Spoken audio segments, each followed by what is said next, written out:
Great, welcome everybody. Heidi Bullock here, your co-chair. We will do a call to order.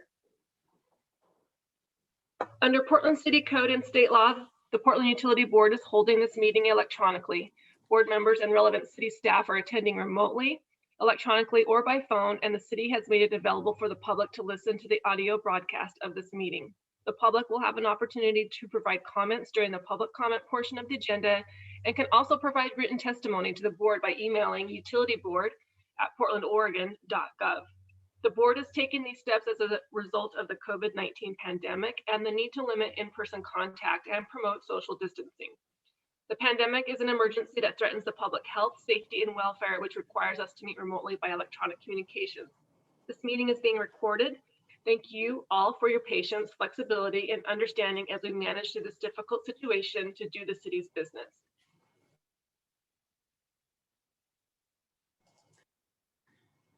Hi, this is Amy. I will quickly run through the meeting guidelines. Please state your name before you speak. If appropriate, state the name of the person you're addressing or that you're addressing the group. Please note that the chat box is only viewable by the hosts, the two staff, pub staff. Please limit any chats to technical and logistical issues about signing up for public comment, asking for technical assistance, or reminding us that you've been waiting to speak. The raise hand function will primarily be used by the board. Co-hosts may lower your hand once you've begun speaking. During public comment periods, the public can also raise their hand and you'll be called on when appropriate. If you're connecting by phone, press *9 to raise your hand. Videos may be turned on for the board, presenters, and facilitators when speaking. Only if desired, it's not required. Members of the public and others should leave videos off. Please mute your microphone when you're not speaking. Members of the public will be muted except when giving public comment. If you're using a phone, please press *6 to unmute yourself. Public comment will be taken during the public comment period early in the meeting. Please sign up with myself or Eliza through the chat or raise your hand when the public comment period opens. It also will be available just prior to any board vote after a motion has been made and seconded by board members. Pass it back to Heidi for the agenda. Great, thank you, Amy. Yes, quick overview of the agenda for today. This should have all been circulated to everyone along with the meeting notice. We, at very high level, we will be doing lead updates today. An update from the Portland Water Bureau on lead, also budget look ahead, and we will have some announcements. Those are the three primary topics for today. All right, board introductions and disclosure of communications. In addition to our usual disclosure of communications, asking you to just do a one-sentence introduction with your name, we do have our new BES services manager joining us today. So it'll be just a nice way for him to get acquainted with the board. I'll go ahead and kick it off. Heidi Bullock. I am a voting pub member and co-chair. I do have my usual disclosure. I have had at least bi-weekly, if not weekly, meetings with BES staff related to Portland Harbor Superfund site.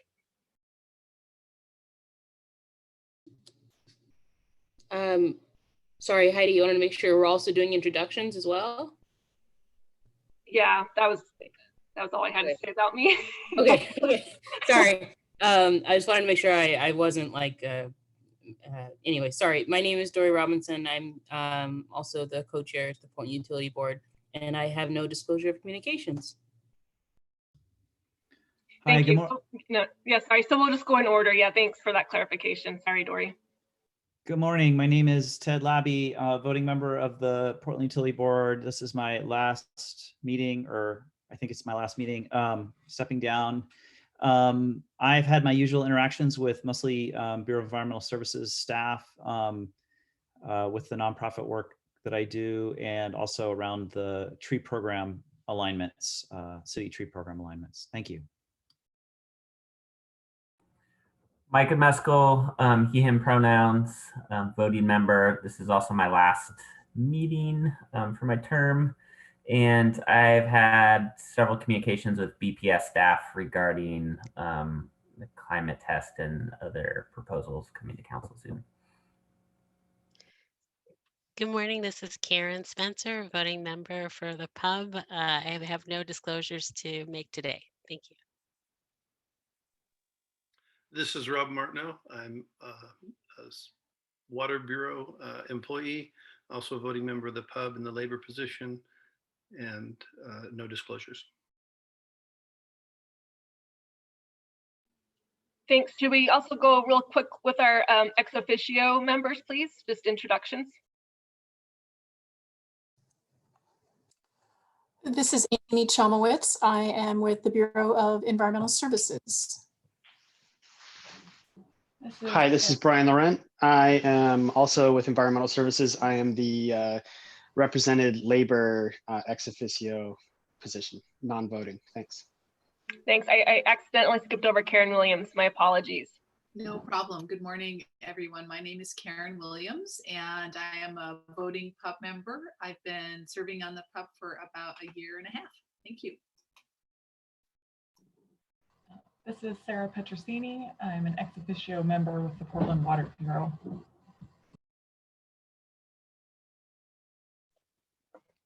Great. Thank you, everyone. So we're just going to take a minute to welcome and have Farshad Al-Adadi introduce himself, the new BES Services Manager. Welcome. Thank you. Good morning, everybody. My name is Farshad Al-Adadi. I am in my first week as the BES Business Services Manager, recently from the Oregon State Lottery for about 6.5 years, and prior to that, just shy of 10 years with the Oregon Liquor Control Commission. Very happy to be here and meet with you all.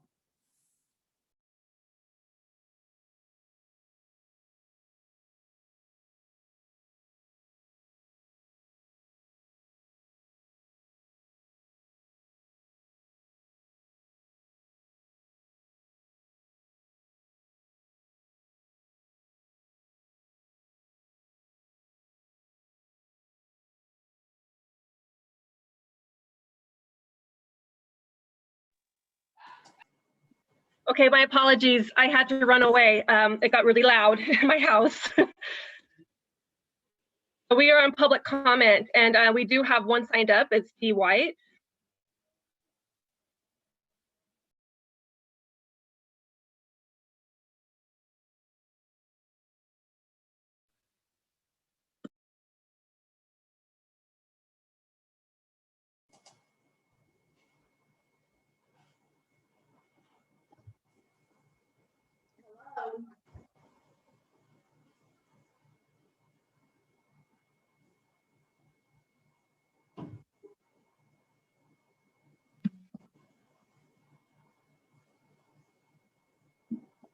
Okay, we've got Dee White. Did you want to go first?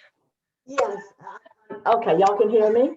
Yeah, I can hear you now. Okay, I see I'm unmuted.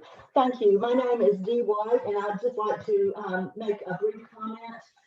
Today I'm addressing the pub, and I'd like for y'all to stick with an update on the lab and ask some hard questions and expect some answers. I don't want to sit here for 45 minutes and listen to the Water Bureau explain to LXRP and how it's losing its money and how they're trying to help them find money, et cetera, et cetera. I want to hear about why our lead levels are so high right now, as was announced in paragraph 3 of this document. The Water Bureau for 4 years has been supposedly protecting public health by raising the pH.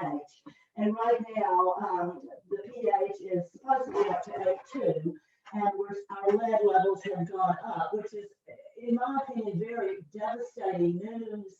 And I expect to hear the Water Bureau explain why. If they've been monitoring, I mean, they should be monitoring, and that's the whole point of monitoring, to see if the treatment is working to lower the levels. And it's obviously not. So what has the monitoring shown them as to why they're not? And secondly, this new plant they're building, they're saying that they're going to raise the pH. This new plant is going to raise the pH 3 more points. How can we trust that this is going to work when obviously raising the pH is not working? how is it going to comply with the lead and copper rule, which means minimizing lead to the extent feasible, as close to the MCLG, the maximum contaminant level goal, as possible, which is 0. We are way away with that. And how can we trust that this new plant is raising the pH by another 3 levels down as close to the MCLG as possible, which is true compliance with the LCR, and not just staying under the action level, which is not this is a tragedy to me. It's an ongoing tragedy. I am devastated for this community and sad for this community.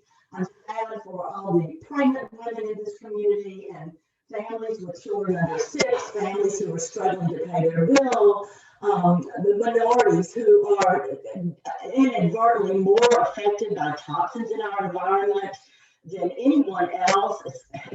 So right now they're dealing with a double whammy, and the Water Bureau is not protecting public health. And I expect and hope that the pub will will ask some hard questions today and get some answers from the water quality people. Seattle is at 2 parts per billion. They are complying with the lead and copper rule and protecting the public health. Flint is at 4 parts per million. Why are we so high? And why is the Water Bureau, how are they getting away with this? Thank you.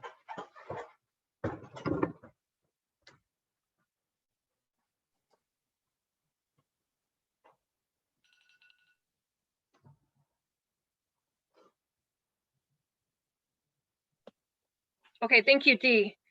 We were having at least I was having a little bit of trouble hearing all of your testimony, but I think we got most of it. Lori McFarland, would you like to provide testimony?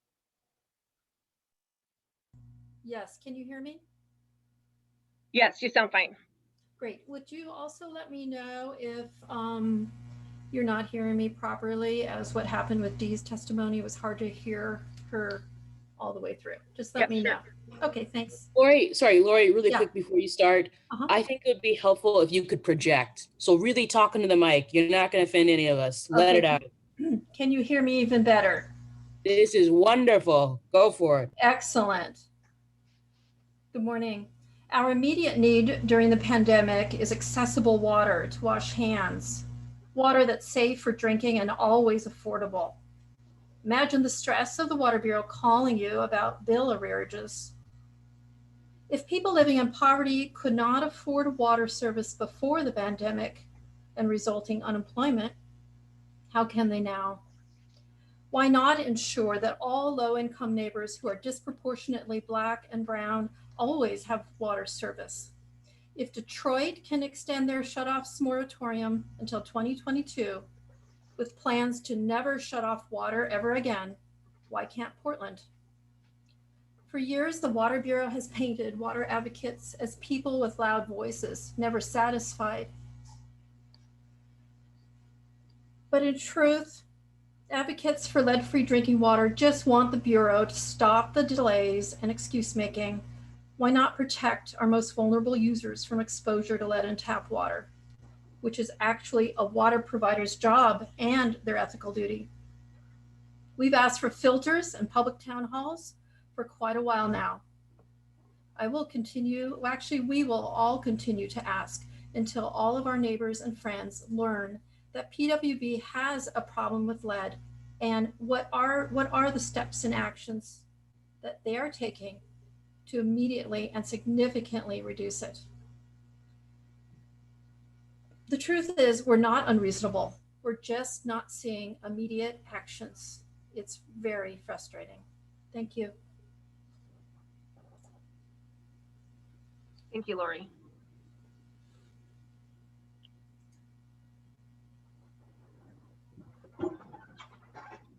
Okay, we're going to skip the minutes for a minute and go on to, we have Commissioner Fritz that joined us today. Hello. Can you turn the sharing screen off so that people can see me or no? We see you. Welcome. Oh, that's interesting. Usually I see myself. Very interesting. You know, Zoom has been quite the challenge, hasn't it? I just wanted to come and say thank you to the pub members. You spend such a lot of time working on these issues and you know, giving us good advice. I'm really excited about the recent recruitment that you did and the appointments that we made yesterday. It's awesome. Now I can see you. There we go. I can see some of you. I can see who's here at least. So thank you. That's what I came to say is you do volunteer work, you show up, you do so much good in making sure that there is community oversight of the utilities and coordinating between them. So it's unusual to have both utilities under one commissioner. Commissioner Fish got to do it for many years, and now I've been able to for the last few months. So it'll be you'll be especially helpful to the new council to make sure that the utilities continue to coordinate, which I believe they will. So that's it. I can take any questions from board members if you like. Thank you. And yes, and thanks for our departing members, Rob and Micah and Ted. We really have appreciated your service, and Mia. Yes, and you guys. I acknowledged those folks in council yesterday because you have done really stellar work, and I'm glad to see this nice certificate of appreciation.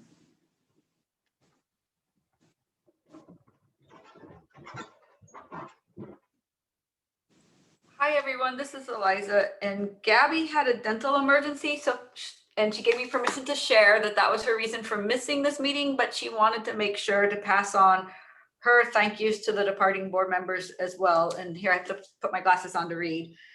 She said she was honored to have worked with you on the Portland Utility Board and that she's excited to still be in community with you as we all go forward.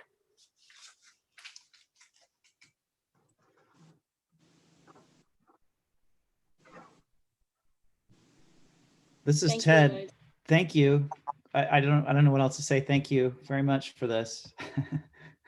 It's been a great time, and you haven't seen the last of me.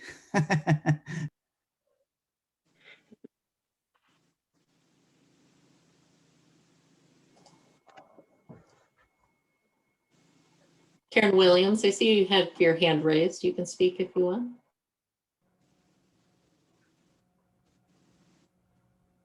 Thank you. This is Karen Williams, voting pub member, and I just wanted to express my gratitude to Ted and Micah and Mia as a relatively, I still consider myself a relatively new pub member. I'm still learning, and I just wanted to acknowledge how much I have learned from each of you. And that isn't just technical stuff, although that has been a lot of what I've learned from you all, but just your wonderful combination of technical prowess and passion for justice and what's right, your curiosity, your thoughtfulness, and I hope that I have been able to not just learn from that, but instill some of the qualities that you all have brought in wonderful measure, and will be able to make myself a better and more contributory member of the pub, thanks to the leadership that you all have shown. So be well, and look forward to working with you in the future.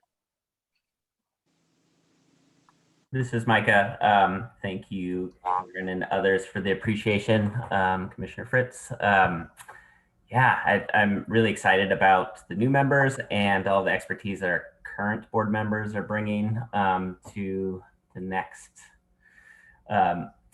to the next year. As Ted mentioned, I think I'll plan on still engaging with you folks from time to time, and yeah, appreciate all of your all the time working with you all, and the amount of time and commitment you've all put forward to do this work as well.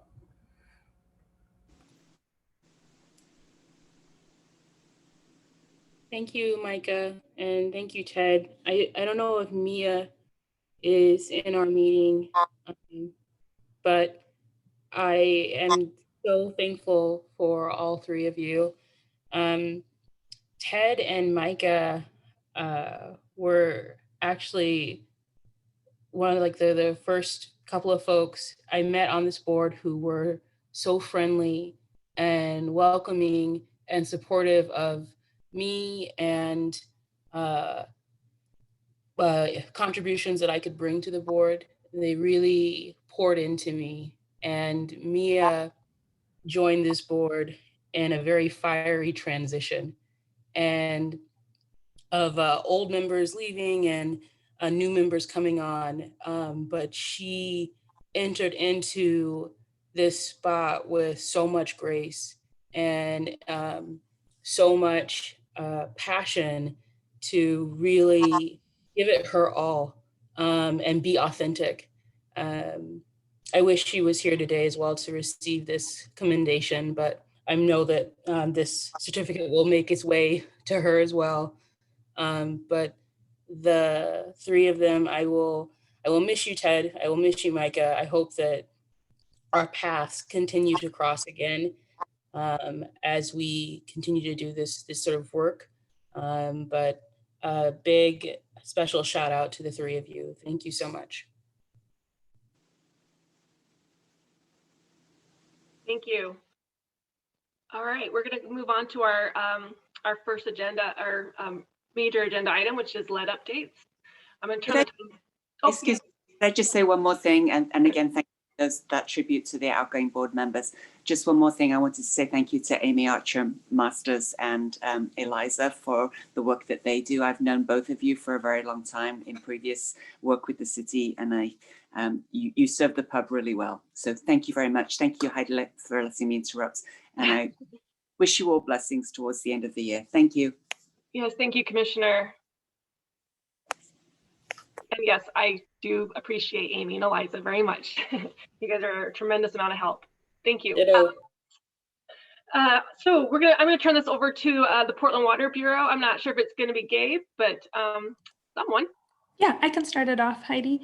This is Gabe Salmer. I'm the director of the Portland Water Bureau. Thanks everyone for being here as we move into the holiday season. I just wanted to introduce Scott Bradway, who will be giving the presentation, and just as a short preamble to mention that the two speakers who spoke this morning and pub members, I think all wanted slightly different things. And so we hope that this presentation covers what you'd like to hear. If you have more questions, we are happy to get you the information that you need or that you're looking for. So this is a little bit of a review because we have not done a major lead update since April of 2019. So that's been a while, and we know we've got some new members. So if this feels like a little bit of a review for some folks, please bear with us. We are happy to answer your questions. If they go beyond this presentation, we can get those through Eliza and Amy and get you responses. But I think that this was a good place to start to remind people where we are and where we're going with our work in this area. And I do have some other staff available for questions today, but I think, Scott, I'll hand it over to you for the presentation. Great, thank you, Gabe. Can everybody see my screen and hear me okay? Yes. We can hear you, but Scott, like I say with others, you can really have a strong voice. You don't have to be soft, so feel free to be loud if you want to. I will do my best. I've been known to mumble once or twice in my life, so I will try to keep that in mind. But please feel free to let me know if I'm not speaking up loud enough as I move through this. So thank you again. My name is Scott Bradway.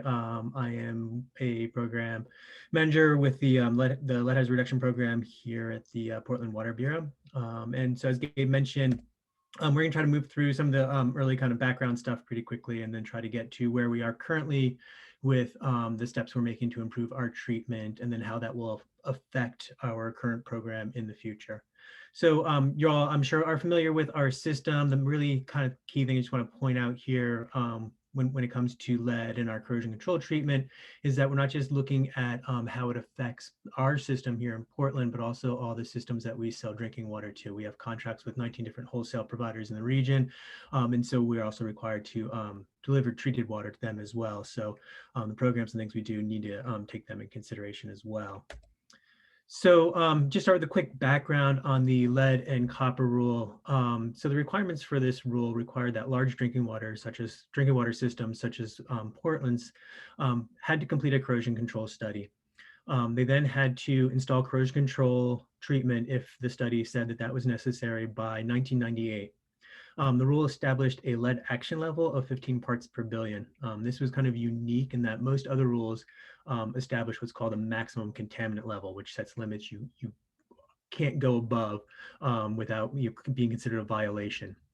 An action level, by contrast, is a level established more as a way to monitor the effectiveness of your treatment. And when you exceed that there are certain actions you need to take. Hence action level.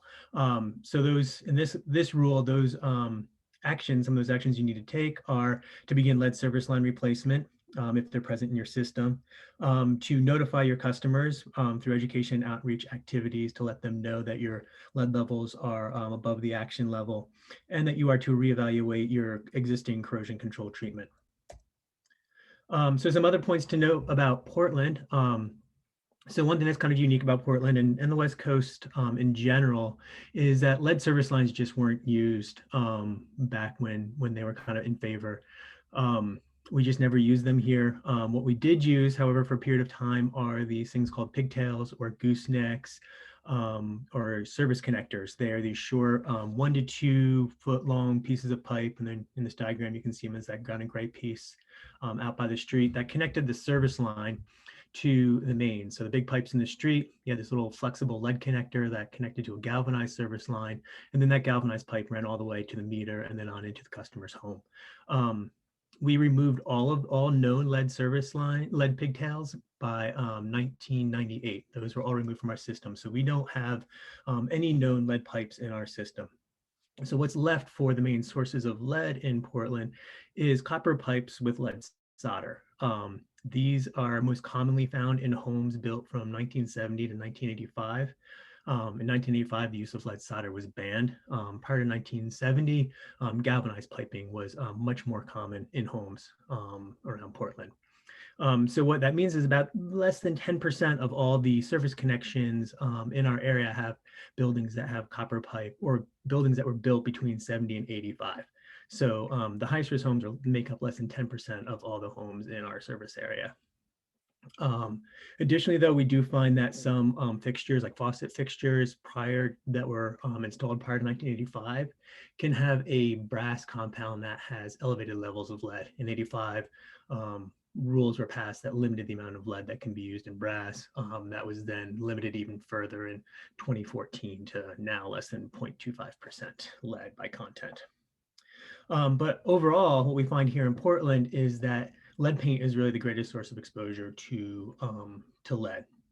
And that's found on homes built before 1978 when it was banned, and most commonly in homes built before 1960, which, as you know, in Portland, makes up quite a large stock of our single-family housing homes. So our quick overview of our compliance timeline with the lead and copper rule. So the rule was enacted in 1992. In 1994, Portland completed its optimized treatment study for corrosion control. That study recommended increasing the pH of the drinking water to 9.0 and then adjusting our alkalinity to 20 milligrams per liter, and that this would be our optimized corrosion control treatment. The studies that were done indicated that you would see a reduction of around 80% lead from untreated Bull Run water. In 1997, well, at that time, to be able to raise the pH to 9 and add alkalinity would require a construction of a new treatment plant. Additionally, several of our large industrial customers were against adding this additional treatment, mostly microchip manufacturers and some other industrial customers that were going to make their processes a little more challenging. So because of that, City Council directed the Water Bureau to look at alternative ways to comply with the lead and copper rule. So seeing that at the time, lead paint was the greatest source of exposure to lead in the community. And it was also considered that the level of concern for blood level in children that was set at 10 micrograms per deciliter, that anything below that was considered to be safe at that time. And lead in water was not considered to contribute blood levels above 10 micrograms per deciliter. But lead paint was kind of the biggest source for that. So what ended up happening is the Water Bureau proposed the lead hazard reduction program, a comprehensive program to install partial treatment for the Bull Run water, but to also address lead paint and other sources of lead hazards in the community. This plan was approved by the state in 1997, and that's been our compliance approach since then.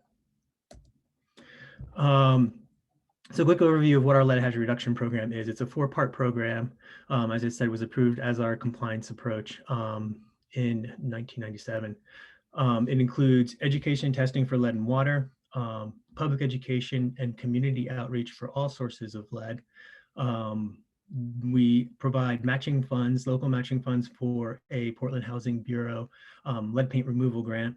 And then we also treat the water and then do routine monitoring of the effectiveness of that treatment. So real quick, our lead and water education and testing program, we offer free lead and water testing to all of our customers, both Portland customers and our wholesale customers are our wholesale providers. From 2014 to 2019, we saw about anywhere from 3,000 to 13,000 requests per year. That 13,000 was in 2016 when Flint, Michigan was in the news.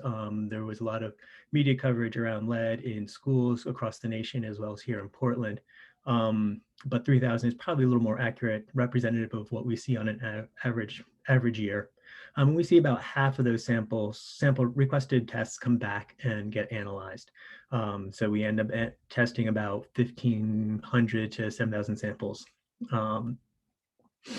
Whenever a sample is higher than 10, we follow up with that customer. We give them a call. We offer them different tips and strategies they can take to minimize lead at their tap, as well as a retest and a retesting protocol that helps to identify what the source of lead is in their home, whether it's a faucet, whether it's their pipes, as well as a running sample to show how running your tap can a few minutes before, 30 seconds or so before you use the water after you haven't used it for a while, how that can significantly reduce the levels of lead at your tap. In addition, since 2016, we've been providing testing to schools, child cares, as well as tested all of our city-owned facilities for lead. And then we also do extensive outreach to our customers. We try to educate them and form outreach to show them how they can reduce their exposure to lead through some simple, easy steps they can take at home, who is most at risk from exposure to lead in drinking water, and then how they can request a test kit, because testing your own home is the kind of most effective way to know if you're being exposed to lead in drinking water. We also do targeted outreach to those who are most at risk. And so that was our children 6 and under and pregnant people, and particularly those that live in homes that are built between 1970 and 1985, as those are the homes that are most likely to have elevated levels of lead in drinking water. And we also do outreach to multifamily units because they don't get a lot of our traditional outreach through bills, since they're not bill payers, they're not getting our traditional kind of bill outreach that we send a brochure, a message on at least once a year. And then additionally, we also add information into our annual water quality report that goes out to all addresses in the Portland area. The second aspect of the lead hazard reduction program is our public education and community outreach. We provide grants to local organizations to provide education, outreach, testing, mitigation for all sources of lead with a main focus on lead paint. So this includes workshops, blood level testing at community events, immunization clinics, hotlines, outreach at community events that are most likely to have families and young children attending, funding for paint stabilization in schools and early education facilities, free lead and soil testing, home investigations for homes where there's a child with an elevated blood lead level in the home to identify what the source is and mitigation steps they can take to reduce those levels of exposure. And historically, we've provided funding to replace playground equipment at Portland parks. Currently, for this fiscal year, we're providing funding to the Community Alliance of Tenants to perform outreach to tenants throughout the region. That's through a hotline, as well as outreach and education to tenants about the hazards of lead in their homes or apartments, what their landlord's responsibilities are for maintaining that paint, as well as steps they can take to get those repairs done. The Community Energy Project, they provide workshops on lead poison prevention, as well as doing kind of small home repair projects in a lead safe manner. And then they perform outreach at community events. Growing Gardens provides free soil testing to low-income homes. And when those levels are found to be high, they work with the homeowners to either find a area has safe levels of lead or provide a lead-free garden bed to be able to garden safely. The Multnomah County Health Department provides they staff the lead line, which is an information and referral service for all questions and sources of lead. They also do intake for all of our lead and drinking water requests, which is a way to kind of get people to visit or interact with the lead line to learn more about the other sources of lead in the region. And then they also do blood level testing, those home investigations, and outreach at community events as well. And then, as I mentioned, we provide funding to Portland Public Schools to perform paint stabilization in their buildings that have young children in them, whether it's our Head Start facilities or elementary schools. The third aspect of the lead hazard reduction program is support to the Portland Housing Bureau's lead paint removal grants. Since 2001, the Housing Bureau has received funding from HUD, the Housing and Urban Development federal agency, to provide grants to low-income households to mitigate or remove lead paint hazards in the home. These are generally 3-year grants and have been for about $3 million. It's generally about $1 million a year for these grants. Through the current grant cycle, they have completed lead mitigation in almost 1,700 units. These units have over 3,000 children in them. They also just received funding for another 3-year grant cycle that will be starting in January of 2021 and go through July 2024. That are community grants, education and outreach funds count as local matching fund that allow them to receive this HUD funding. And then our last kind of fourth component of the LHRP is our treatment and monitoring. Currently, our treatment involves the addition of sodium hydroxide, which is pH adjustment, which increases our pH from about a natural bull run pH of around 7 up to currently 8.2. To monitor the effectiveness of that treatment, every 6 months, we sample from a pool of a minimum of 100 homes. These homes are called Tier 1 homes. This is a regulatory term which refers to homes that are considered to be greatest risk for having lead in drinking water.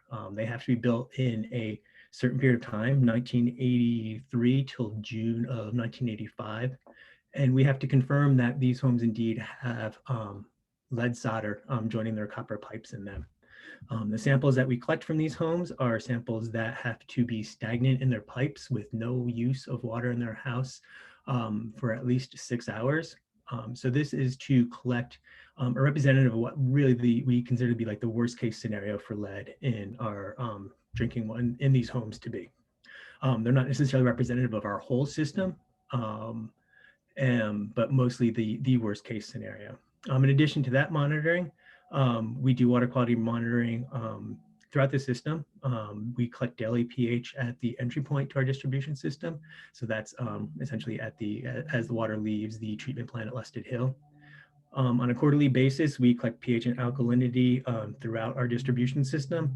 And then as a kind of more frequent monitoring and a non-regulatory basis, we collect pH at all of our total coliform rural sample locations that we sample 4 days a week throughout our distribution system. So this shows the history of that regulatory sampling. Again, this is the results of the 100 high-risk homes that represent the worst case scenario in our system, and not every home in our system. Again, it's meant as a way to monitor the effectiveness of our treatment. Since we have a kind of this unique lead hazard reduction program approach, when we entered into it and proposed it to the state, we did this with the acknowledgement that our lead levels will be around 15 parts per billion, around that action level, and that we will occasionally exceed. But even still, the treatment, the pH adjustment up to 8.2 has seen a reduction of lead of over 60% from untreated bull run water. You can see in those first 2 yellow bars that untreated bull run water testing at these 100 high-risk homes was between 44 and 53. The addition of that treatment has lowered that down to around, again, that 15 parts per billion or slightly lower level of lead in these homes. So continuing on our kind of compliance, one thing important that happened was in 2012, CDC announced that there is no safe level of lead exposure. As I mentioned, when we first proposed the lead hazard reduction program, it was kind of believed that there was a safe level of exposure, that if a child's blood level was below 10 micrograms per deciliter, that there wasn't much harm happening. Since then, they learned that there really is no safe level exposure. They lowered the level of concern for blood levels to 5 micrograms per deciliter, and that this is not an acceptable level, but it's more representative of the 97.5 percentile of blood levels across the nation. So then the following fall in 2013, we exceeded the action level for lead for the first time in 7 years. So at that point, in consideration of the new understanding of the health effects of lead exposure in children, we began work on a water quality corrosion control study to try to look at ways we can further improve the levels of lead in our system. Are there operational changes we can make immediately to improve lead levels? Or what is our best approach for reducing our levels of lead? The result of that study was that improved treatment was really the best and most efficient way for us to reduce levels of lead throughout our system. So in 2016, we met with the EPA and Oregon Health Authority and proposed a compliance timeline for installing improved corrosion control treatment. And that until we have that in place, we agreed to an interim lead reduction plan to further help protect public health while we're building the improved corrosion control treatment plan. That improved corrosion control treatment is on schedule to be online by April of 2022 per our compliance agreement with the state. And then further on, in 2017, we started receiving detections of cryptosporidium from our drinking water. As a result, we lost our treatment variance for cryptosporidium and agreed to install treatment for that, which is a filtration plant, which is scheduled to be in place by 2027. Per the lead and copper rule, anytime you have a change in treatment technique, you need to reevaluate your corrosion control treatment. So we are currently in the process of looking at what the best corrosion control treatment will be with that filtration plant. So this gives us the opportunity down the road to see some even further improvements in our lead levels in our drinking water beyond 2022 and into 2027 when we install the filtration plant.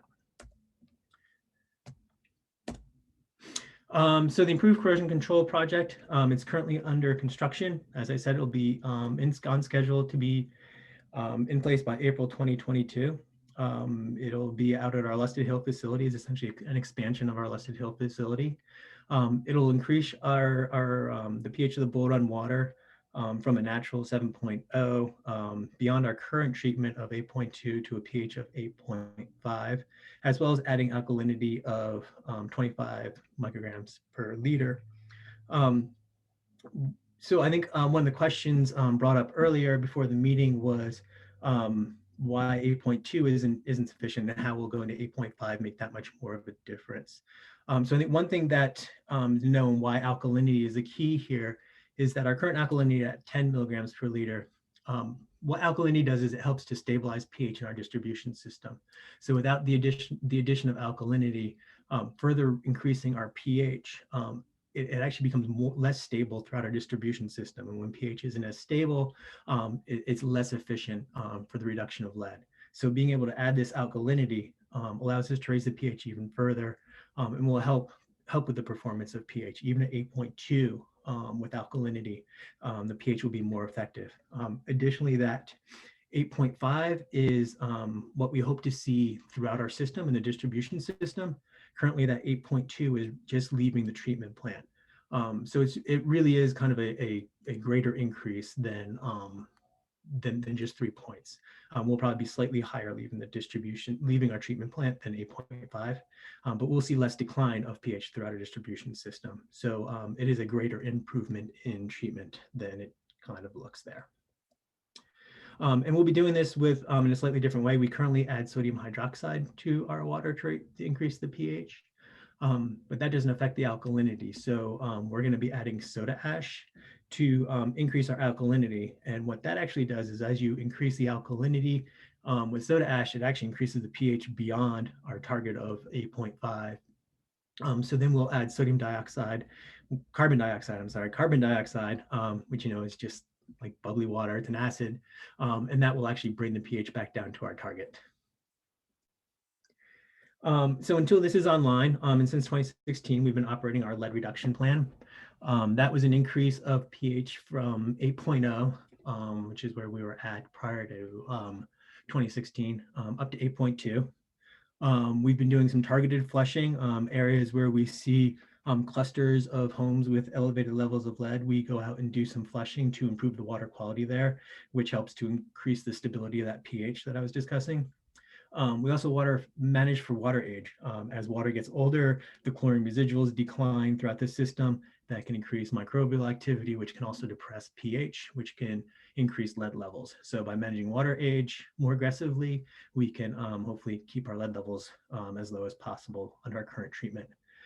Same with our increase in unidirectional flushing. That also gets rid of sediments in the mains that are built up, having been an unfiltered system. And those sediments can also help to depress the pH throughout the system. In addition, we've been doing enhanced education and outreach to our customers. We started that multifamily outreach in 2016. We've been doing that every year since. We also include information on testing your water for lead and steps you can take into the mailer we send to all of our new customers when they sign up. So if you move to Portland and you've never heard about the issues of lead, or you just even move to a different house, when you open a new account from the Water Bureau, you'll get some information about reducing your risk to lead in drinking water. And we've been continuing our funding for the lead hazard reduction program as our compliance until we can meet compliance through treatment alone with the improved corrosion control treatment plan. So that kind of brings me to what things will look like after April, well, sometime after 2022. We will, so going through each of the 4 portions of the lead hazard reduction program and how they'll change. So with the treatment and monitoring program, as I said, we'll be moving from a pH of 8.2 to a minimum of 8.5. We'll also be changing our alkalinity from 10 to increasing it up to around 25 to help with that stability of the pH. For our lead education and testing, we plan to continue providing free lead and water testing for all of our Portland customers, as this will help build confidence that our treatment is effective. Customers can test their own taps and see that their lead levels are getting better or are low. Depending on the effectiveness of this program, if we see lead levels come down as low as we hope they do with our improved treatment, we think we'll be able to reduce on some of the education, that some of the education and outreach won't be as necessary or needed. But of course, there's a proposed lead and copper rule out there that is actually going to require other systems who don't do nearly as much education and outreach as we do to start doing more of that. So, so some of those some of the things we're doing now will be required by the revised rule, is what we are guessing. As far as our public education and community outreach, we currently plan on funding that at our current level through the fiscal year 22-23. That's when we are hoping we'll be able to comply with the lead and copper rule through treatment alone, so that we'll be able to see the improvements in the tap levels at these high-risk homes by then. And we'll see enough of an improvement that we'll be able to meet the lead and copper rule levels at that point in time.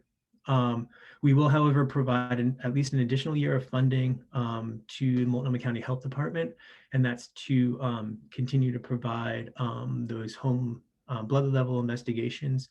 The idea there being is we want to continue to monitor what the sources of lead exposure are in the Portland area, and continue to partner with the county health department to keep an eye on what's going on with lead in the community as we make these adjustments to our treatment.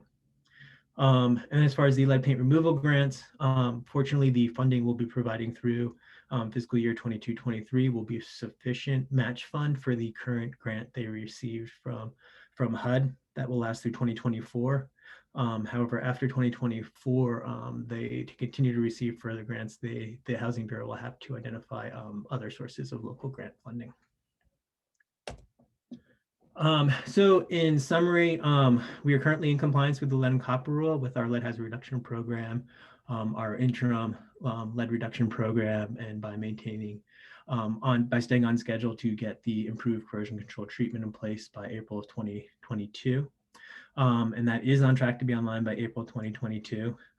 We will continue the funding for the lead hazard reduction program through fiscal year 22-23. And as I said, an additional year funding for the county health department, continue to partner with them, and continuing to provide our free lead and water testing for all of our customers. And as I said, we are also currently studying corrosion control for post-filtration. This is required by the lead and copper rule anytime you look at changing your treatment. And it can also provide an opportunity for further reductions of lead and water further on down. And with that, that is all I've had. Great, thank you, Scott. Heidi Bullock speaking. I have a handful of questions. I have, or at least three I want to start with, and I'll probably just say them all together and you can respond. One is your compliance points or monitoring points only at the tap in those tier 1 homes, or do you also, I noted you sample for pH and alkalinity, probably pre and post plant or treatment, but what about for lead? Where else do you monitor for lead besides at the tap in those tier 1 homes is my first question. And then second question is, it seems we're pretty close to that 15 ppb, and oftentimes there's hits above. Wondering, when you say when that happens, you do extensive outreach to those customers. I'm wondering really what that outreach is. From the materials, it looks like, showing them how to run the water, showing them, how to get the, stuff like that. But what about like providing filters and what about, I think you maybe said something about maybe helping them identify the source of lead in their water line or in their home. So if you do help them identify that, is there assistance in removing the lead solder? And then my final question is, with the benchmarks and bringing on this corrosion control plant, are we targeting to do better than 15 parts per billion? Because it sure seems like we're really close to that, and it feels like we should try to get the lead a lot lower in water. And I just wanted to know what the target point is. Is it just that compliance point of 15 parts per billion, or will we try to do better? Yeah, those are great questions. Thank you. So I'll just move through your your questions in order. As far as like other places that we sample, so we do sample for lead in other places. I mean, for one of our biggest pools of sampling is our that free customer sampling program. As I mentioned, we get over 1,500 customer samples for lead per year. One of the challenges of those, however, is that they are not kind of repetitive samples for it. So I think right now with our treatment being static, it's a pretty good snapshot of our system overall. And when we look at those results, so we take all those homes, regardless of the year they're built and not knowing what their plumbing is made of, but just kind of pull them all together. The 90th percentile for our entire system is 4.1 parts per billion, compared to those tier 1 homes, which, as you said, hovers around that 15 parts per billion. So, it just tells you that really the driving factor is is lead present in the home there, which then, well, and then additional to that, as one thing we're working on now, is we are looking to recruit a additional pool of homes that we will begin monitoring this spring and on through beyond April 2022 when the new plant comes online, that we can monitor more frequently. We're hoping to monitor at least once a month, if not slightly more frequent than that.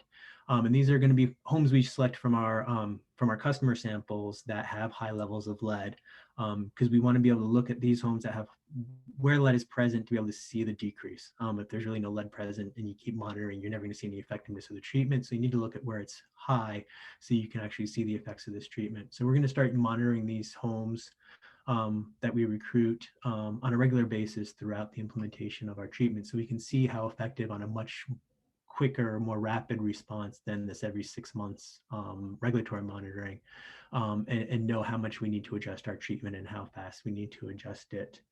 And then I'll jump to your last question about how low to go, since I'm talking about treatment. It's unclear when you do these, our treatment targets were set based on, laboratory-based tests on, lead coupons and lead copper with lead solder on them in different treatment types to show which treatment is most effective. But it doesn't really, it can't directly translate into how it will act in the distribution system. That being said, our goal is to get below 5 parts per billion. That's kind of what's considered to be optimized. We're hoping we can get there. I mean, there's no promises, so I think we're a little hesitant to say like this is what our lead levels will be, but we definitely hope to be significantly below 15 parts per billion of where we're at now with this new treatment.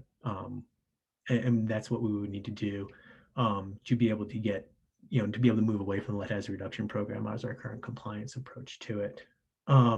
Which then brings to, yes, what kind of outreach are we doing when there's an action level exceedance? So there's how our approach works in general. When you exceed the action level, you're required to do outreach that targets those most at risk. So you're doing outreach by sending mailers and reaching out to those people that interact with children 6 and under. So, pediatricians, medical providers, schools, child cares, those types of providers and facilities, encouraging them to test children, get the blood levels tested, to talk to them about exposure to lead. For like child cares in those places, we are encouraging them to test their lead, test their water for lead, because that's really the one thing that's the most useful thing. First step you need to do is to find out, is this lead present in your building? Because as we've seen through our extensive customer testing, that it's not present in every building, that most homes in our system are actually have very low levels of lead. They're already below that 5 parts per billion.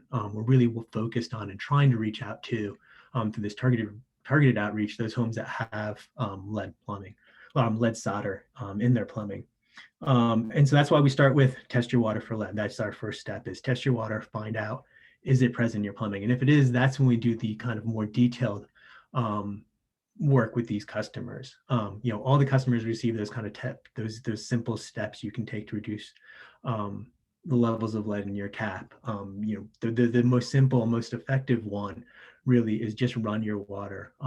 you only get those high levels of lead when the water's been sitting for several hours when you go away to, well, when we used to go to school or used to go to work. But when you wake up first thing in the morning, run that water, feel that temperature change when you feel that light cold water coming in from the street. Because we found through the testing with our customers that can see at least a 90 to 95% reduction in lead just by running your tap for 30 seconds before you use it after it's been sitting for a while. But also through follow-up testing, we send tests out where it'll test a little bit of water, that first little bit of water that comes out, which is the water that was sitting in the fixture, your faucet fixture there. And then it gets a slightly bigger sample that tests the water that was sitting in the pipes behind it. And then we have that running sample where we have them flush the lines out to see how effective running their tap is. So then depending on the results of those, if it's your fixture that's causing the elevated levels of lead, that's a pretty simple fix for them to replace the fixture. If it's your plumbing, that's a quite a bit more expensive. It can be $3,000 to $7,000 to replace your household plumbing. So then we do have conversations with them about putting in a filter if need be. Filters are not quite the solution that I think a lot of us wish it was, wish they were. Quite often people install them improperly, and then they have this false sense of security. Being an unfiltered system, our filters don't last as long, and when filters go beyond their life expectancy, you can actually have what's called breakthrough, and then they can start releasing the lead that's been built up on that filter. And I think any of us that have had a filter, like a pitcher filter at home or a fridge filter, we kind of know that you can tend to forget to replace those on time as you're supposed to. And that's actually can almost has the potential to make things worse for people. So filters really aren't the greatest solution. And if you just run your tap again for 30 seconds before you use the water, it is extremely effective for those folks. So I think that was it. Now you asked about assistance. Is there any kind of assistance for removal replacement of your plumbing? Right now there isn't. We've been trying to follow any kind of rules that come out, but really from at least from the national level, the funding that comes down to the states, to the state revolving fund that utilities can tap into has really been focused so far on lead service lines. It's those systems such as like the Flints, City of Newark, places like that that have also been the news for elevated levels of lead. The focus has really been on replacing those lead service lines that we just don't have here in Portland. And there's a bunch of other kind of complicating issues when it starts coming into replacing private plumbing and things like that make it more challenging as well. Okay, thanks. We've got a comment or a question from Ted, and then Lori. Hi, good morning. Thank you, Scott, for that presentation. That was really good. I have a question about the replacement of plumbing replacement option. I mean, I understand the challenge that the city believes that you can't use ratepayer dollar to do work on private infrastructure, which is where the lead pipes are. But I'm curious if the Water Bureau has considered like opportunities to partner with non-city entities to identify and fund that kind of work, not necessarily through the Clean Water Revolving Fund, but through other means. I mean, if you consider the Portland Clean Energy Fund and what the funding that has come down from that, will be coming down from that, and the opportunities here to like promote and lift up, workforce development in BIPOC communities to address like a community health need, it just seems like there's a tremendous opportunity, even though PSEF would be limited to City of Portland properties that are subject to this lead risk. And I'm just wondering, like, if the Water Bureau has thought about that, and if thought about, it would probably take some leadership by directing a staff person to, partner with community-based organizations on that sort of thing. I'm just kind of wondering if you're thinking about that or have contemplated that. Thank you. Yeah, I mean, I think reducing, we always come back to like reducing the getting rid of the lead is, it's obviously the permanent solution. but I think we need to take more of a global look at it before when we start looking at like removing lead from the community, and how to best utilize our dollars. As I said, the number one exposure for lead in our community as a whole is through lead paint. And I would actually say, like, if the city were to go down that route of looking to partner to kind of remove sources of lead, we should be starting with lead paint. We're really hopeful that this treatment is going to get our lead and water levels down significantly lower. So while removing these sources of lead from people's homes is great, if you can pretty much get those levels in water lower, extremely lower, and even with the levels that are now, it's a small percentage of homes. These homes built between 70 and 85 is 10% of the homes out here. And then when we sample those homes, we only see about 10% of those homes with high levels of lead. So it's like 18,000 homes. So you're talking about 1,800 homes with elevated levels of lead in drinking water to be focused on. But when you look at the number of homes in our city that were built between 1960 and still have lead paint on them and in them, that to me is where you would start these kind of programs, working with with these programs to replace it. And that's why we provide this matching funds for the grants with the Housing Bureau to get the lead paint out of people's homes, because that's at least our health partners at the county health department and it's the state lead poison prevention program keep telling us that, like, they just don't see lead in water as being the sources of elevated blood level cases. It's really the lead paint and the other sources of lead.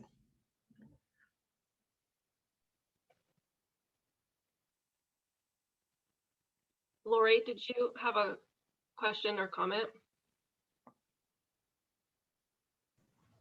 Hi there. Actually, I have many. This continues to raise many, many questions, and I feel that many more people need to hear about this. They need to hear about it in a less complicated and confusing way, because this is complex. However, national experts have been able to explain all of this to me in a very straightforward and simple way. I'd like to hear the Water Bureau commit to doing that instead of these long PowerPoint presentations in which many things have been left out. I raised my hand and I wasn't able to come in, and so now it's not as it just there's just too much. You drown us in information, the Portland Water Bureau, and yet we still have there are critical issues and questions that are completely left out. They're completely omitted. Also, I see that Yona Akagi is here. She's the water quality manager, and I'm wondering why we're not hearing from her, since she is the subject matter expert, an engineer, and she will know that service lines are not the only problem in the distribution system. And in fact, Flint is removing and has removed not only lead service lines, but galvanized service lines, which we have here. They've removed their pigtails, which we still have here, but we don't know where they are because the Portland Water Bureau has not, at least hasn't posted a materials inventory map so that we know where those are. I just don't know if they've even collected that data. Anyway, so there are just many questions. And again, I've asked for over a year and a half to have a town hall style meeting where the public is robustly informed, because even though Scott says they send this out to pediatricians, my pediatrician had zero clue, had no clue about the lead levels. She had no clue that the Portland Water Bureau is not optimally controlling the corrosion of lead, and just many other. There's so many questions. I'll cede my time to other people with questions. Thank you, Lori. And I just would offer, we will accept written comments or questions that you have anytime as well. Karen Williams. I can Thank you, Heidi. Karen Williams speaking, voting member. I can hold my question in the interest of time. Okay. Are there any other comments or questions for Scott or Gabe? Okay. We will transition to the budget look ahead. Amy has a discussion on that for us today. Yes, give me just a second. All right, my name's Amy Archer-Masters, just going to give you some brief update, and in interest of time, I'll run through it as quickly as possible. You will receive by email the detailed mayor's budget guidance. So I just wanted to highlight a few things. The general guidance is really a focus on continuity of services, preparing for recovery. Specifically for ratepayer bureaus, they're encouraged to find cost savings and efficiencies to offset any financial impact of the pandemic, and to develop budgets consistent with prior rate forecasts, which for Bureau of Environmental Services was 3.15. For Portland Water Bureau, it was forecasted at 8.8%, though there's an anticipation that that could be reduced by 1% if the funding, the federal funding through WIFIA for the Bell Run treatment projects moves forward, which they anticipate learning more about in the beginning of the new year. Just as far as general information for the broader city, the general fund is looking at 5% reductions, which I think only Water Bureau has some funding that is general fund, but for the majority of the funding that comes through both those bureaus, it is through the rate dollars.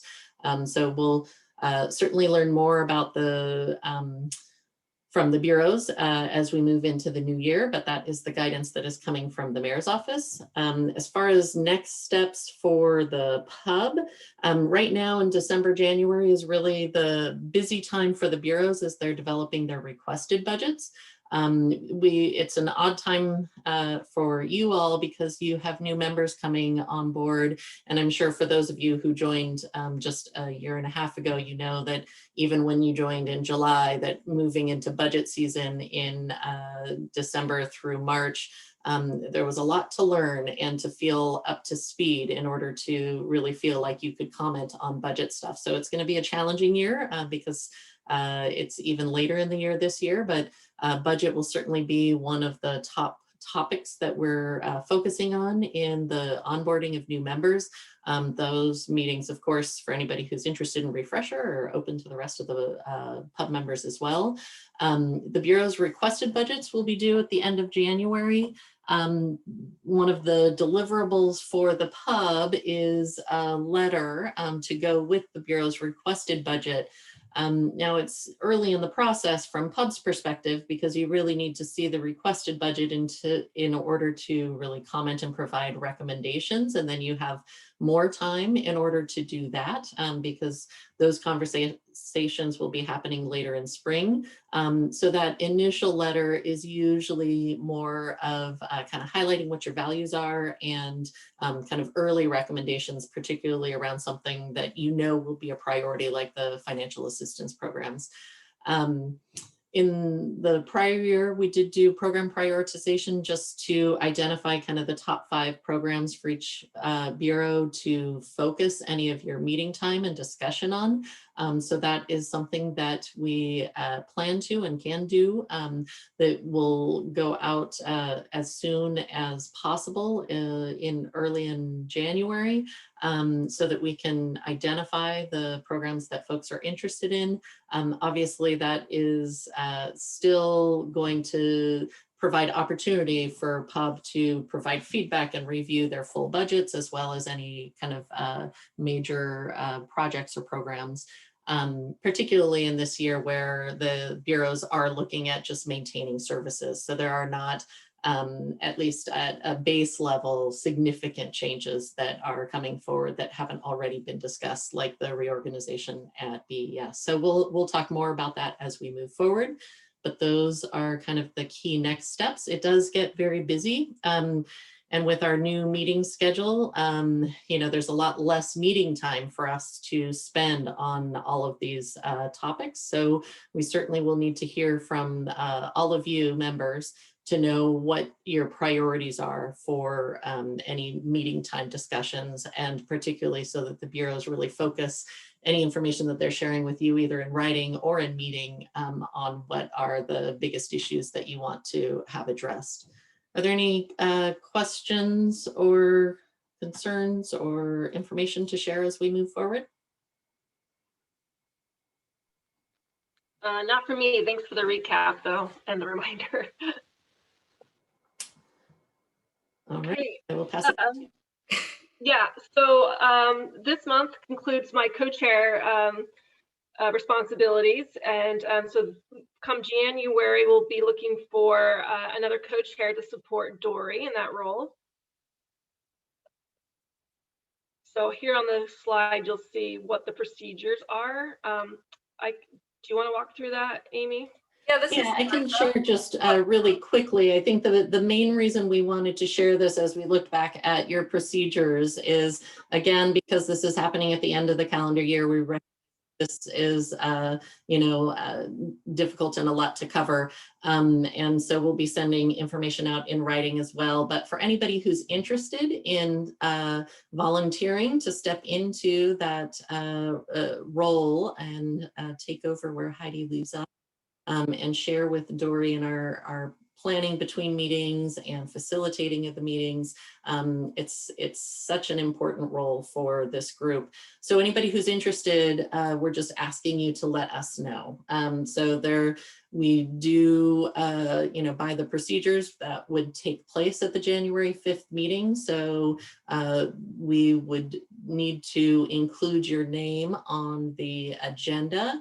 And as far as preparing for that, it really is just a brief statement that you make during the meeting on why you're interested in serving in that role, and kind of your willingness to step in and your approach.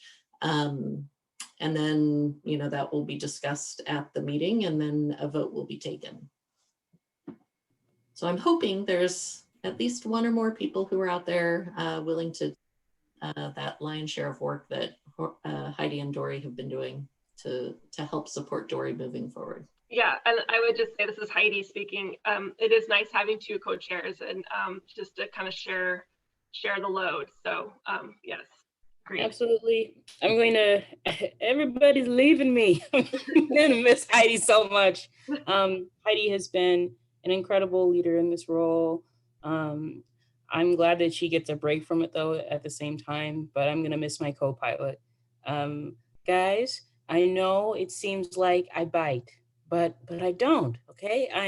In fact, I'm even nicer behind the scenes. So just know that if you step into this role, it is a responsibility, but you have the opportunity to really continue to shape and co-create with members new visions, and also implement existing wonderful initiatives that we have put forth for this board. So I'm going to miss you, Heidi, but I'm also very excited about anyone who's interested or eager to step into the role. So thanks.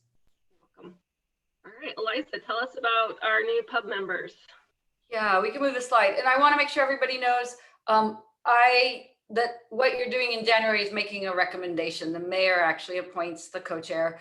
And I will be sending a follow-up email to remind people. And so yesterday council approved the appointment of your 4 new pub members. 2 of them I think are in attendance today. You'll have Teresa, Julia, Robin, and Tom. They'll be joining you on January 5th. And since they've been appointed, I'm going to start including them in the emails as of this afternoon. So just wanted to let you know. And with that, I'm going to turn it over to Karen for the value statement update. Thank you, Elijah. And Gabby had intended to do this today, so I am doing it in her place. She's been a real champion for us having a set setting down what our values are as a board. We met once and also exchanged some emails and have now drafted a value statement. It includes what we believe, how we are going to enact those beliefs, and provides examples of how what actions we might take during a meeting. This came about because we had an incident last year in which we felt someone stated something that was not consistent with our values, and a lot of us were new members, and so we felt like it might be helpful for our incoming members or future members to feel that they can state what their values are at PUB, whether it's your first meeting or your last. And I am going to miss our departing members, and I am looking forward to learning about our new members as they come in January. I believe Eliza is going to be sending out the value statement, and then we will take your comments at that time. The city attorney has reviewed the document, and it is ready to be shared. Wonderful. Thanks, Karen. We have a stipends update from Rob. Yes?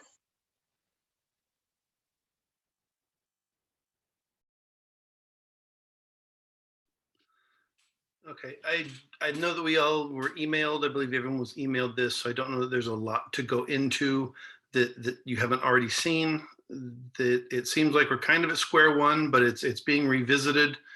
If this, and I know that this board has felt like this was a priority and something that we should support and move forward, we could, as I see our options, either wait for this process to continue. We could also consider sending a letter to encourage it along, to hopefully maybe speed it up, or weigh in on the importance of this and the impacts of not having a stipend program or system. Certainly, I know that there are impacts for communities who often don't participate or don't feel empowered to participate, and this is one tool to try and get more participation from those who have not been at the table. So if the board would like, this could go a couple directions. We could put it into our agenda and actually move forward with trying to draft a letter, or we could do this more like we did with the bilingual premium recommendation, and someone could craft a letter and bring it to be reviewed and kind of chopped up and worded, or meet the intent of the board and sent right along. And that could happen rather quickly. So if we want to lean our support and pressure on this, I think that would be the way to go. Otherwise, it appears it could be a little bit of time before something like this would come to fruition. And that's what I have. Okay, thank you, Rob. This is Liza to speak on behalf of Gabby, because she couldn't be here. And I'll also add a clarification that what's on the slide I had not sent that ahead of time because of the timing of when you all met. So everybody take a chance to read. Gabby shared that she was in support of all the next steps, taking the 3 next steps listed, so which can happen simultaneously.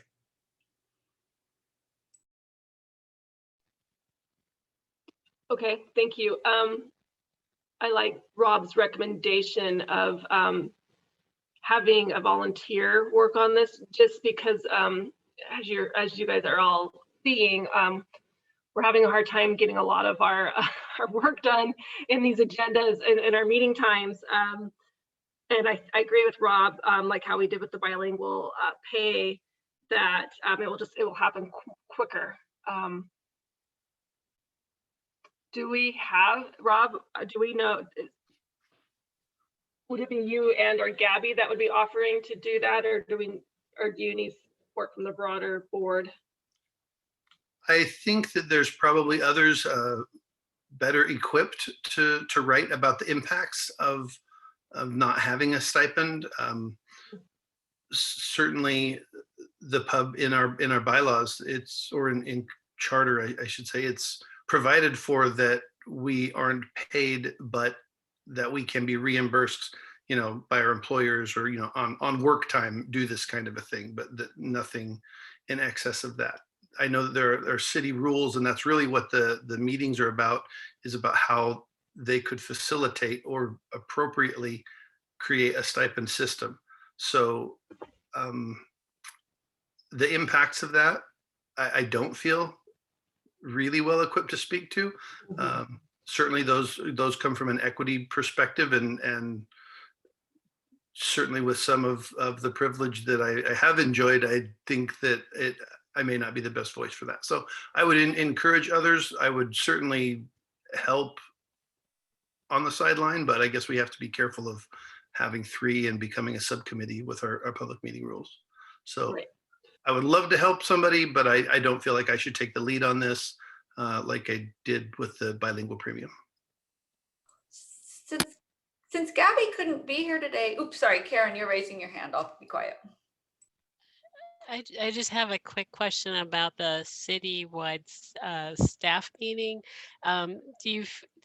I don't know anything about it, so I was just wondering, is that a representative group of the city or and the city agencies and bureaus? What is the constituency?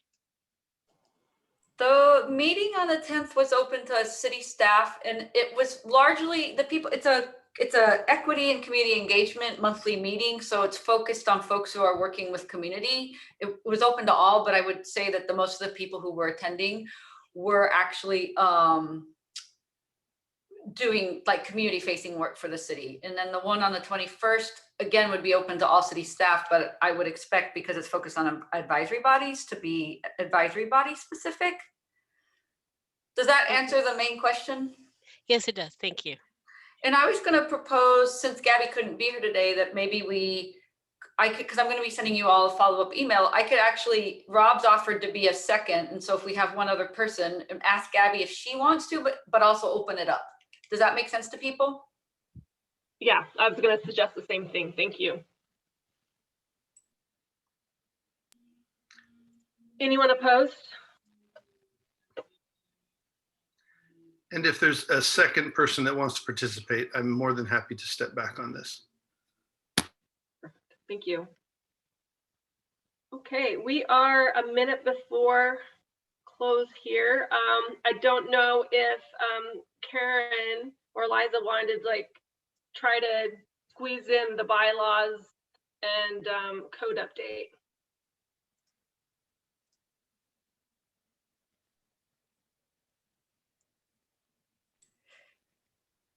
Karen, you get to go first. I am comfortable not trying to squeeze it in, but I would encourage everyone to look at the updates, and if you do have any comments, questions, or anything like that, to let Amy or Eliza know, and so that we're not doing informal deliberations by email. Thank you. So does it make sense that we queue this? This needs to be voted on by the board, right? And should we queue that up for the January meeting to be voted on? This is Eliza, and I so want to, because I think that it's been there for a little while. And when I look at what we've got for January 5th, I feel like, and you've got new board members, and I feel like maybe the best thing is to make a commitment to squeeze it in between the 4 meetings in January and February. Yeah, maybe let's try to shoot for the 21st. So maybe it's not the first one in January, but we do it on the 21st. Yeah. Okay. Wonderful. And I will say, everybody, I sent out the email that was Karen and I included on the bylaws with bylaws and code update. If you didn't receive it and you're not a departing PEB member, please let me know, because there were serious issues with Gmail for a couple days earlier this week. Great, thank you, everyone. We are a minute past, and I will go ahead and adjourn the meeting. Have a wonderful day. You too. Thank you. Bye-bye.